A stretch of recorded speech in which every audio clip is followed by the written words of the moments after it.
Nagkaisa ang may 200 lingap volunteers, opisyal at kawani ng lokal na pamahalaan, tupad beneficiaries, MDRRMO personnel at iba pang ahensya ng gobyerno sa pagkasagawa ng paglilinis at pagsasayos ng daanan patungo sa isang liblib na paaralan.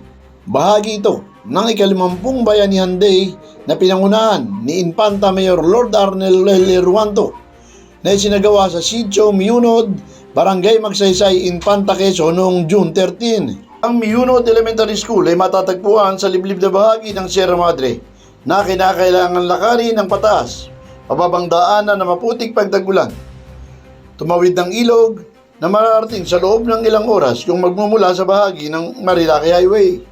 Ang naturang paaralan ay may mahigit sa 60 mag-aaral. 80% rito ay nagmula sa sitio ng General Nakar, habang nasa 20% lamang ang nagmula sa sitio Miyunod. Hindi biro ang araw-araw na kinakaharap ng panganib ng mga batang mag-aaral at kanilang mga magulang sa pagtawid sa mahabang agos o Kaliwa River gamit ang bangka. Ang iba naman ay namamaybay sa gilid ng bundok kapag mataas ang tubig o may baha.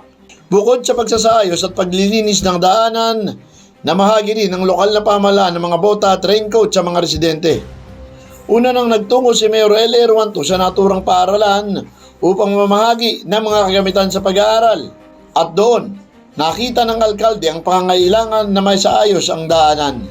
Maliban dito, nagpahayag rin ng kagalakan ng mga residente sa lugar sa tuloy-tuloy na pagsuporta ng lokal na pamahalaan ng Infanta. Katulad ng pamamahagi ng bigas at iba pang pangunahing pangangailangan.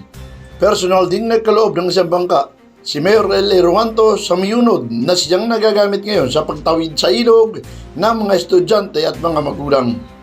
Samantala, dahil sa napakahirap na kondisyon ng mga mag-aaral at mga residente sa lugar, umaapila ngayon si Mayor L. Ruanto kay Pangulong Ferdinand Marcos Jr.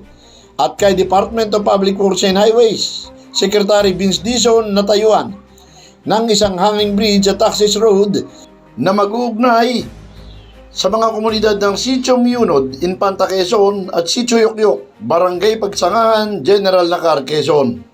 Binigyang diin ni Mayor Ruanto na ang pagtatayo ng hanging bridge at pagsasayos ng kalsada hindi lamang para sa kaligtasan ng mga estudyante kundi para sa kapakanan ng mga residente na umaasa sa pangisda, pagsasaka ng niyog at maliliit na produksyon ng palay bilang pangunahing pinagkukunan ng kabuhayan.